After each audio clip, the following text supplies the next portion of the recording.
Port ఏరియాలో ONGC Reliance సంబంధించిన activity ఆపడం జరిగింది. 2009 నుంచి కూడా మా యొక్క ఇక్కడ ఉన్నటువంటి మత్స్యకారు కుటుంబాలు ఎవరైతే సముద్రం మీద వేటాడి సముద్రం మీద జీవిస్తున్నారో వాళ్ళందరికీ కూడా చాలా నష్టపరిహారం ఇవ్వాలని ఆ రోజు 2009లో ఉద్యమం చేయడం జరిగింది.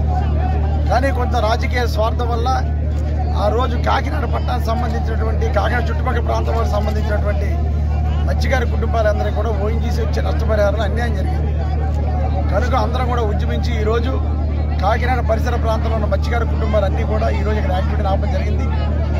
కాకినాడ నుంచి అందరూ కూడా ఓఎన్జీసీ కానీ రిలయన్స్ కానీ ఏదైతే సముద్రంలో ఈ యొక్క రిగ్గింగ్ యాక్టివిటీ జరుగుతుందో అన్నీ కూడా ఇక్కడ నుంచి ఫెసిలిటీస్ వాడుకుంటున్నారు. కాకినాడ నుంచి అన్ని యాక్టివిటీ జరుగుతున్నాయి. ఒక బందుపులు కావాలన్నా, ఒక బ్రష్ కావాలన్నా, ఒక పేస్ట్ కావాలన్నా అన్నీ కూడా కాకినాడ పట్టణం చేస్తున్నాయి. అదేవిధంగా ఎక్కడైతే రిగ్గులు ఉన్నాయో ఆ రిగ్గులు ఉన్న ప్రాంతంలో కాకినాడ నుంచి కూడా బోట్లు వాళ్ళు వెళ్ళి అక్కడ వేటాడుకుంటున్నారు.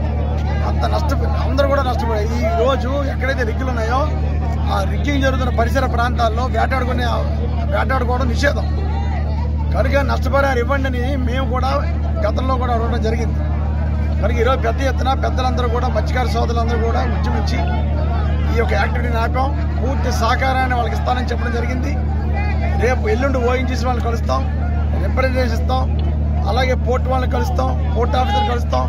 ఈ యొక్క యాక్టివిటీని ఆపకపోతే ఆపేలా చేస్తాం. తప్పకుండా ఓఎన్జీసీ వాళ్ళు మా కాకినాడ పరిసర ప్రాంతంలో ఎవరైతే మత్స్యకార కుటుంబాలు ఉన్నాయో నష్టపోతున్న మత్స్యకార కుటుంబాలందరికీ పరిహారం ఇవ్వాలని ఇచ్చే వరకు ఉద్యమిస్తామని ఈ సందర్భంగా తెలియజేసుకుంటాం.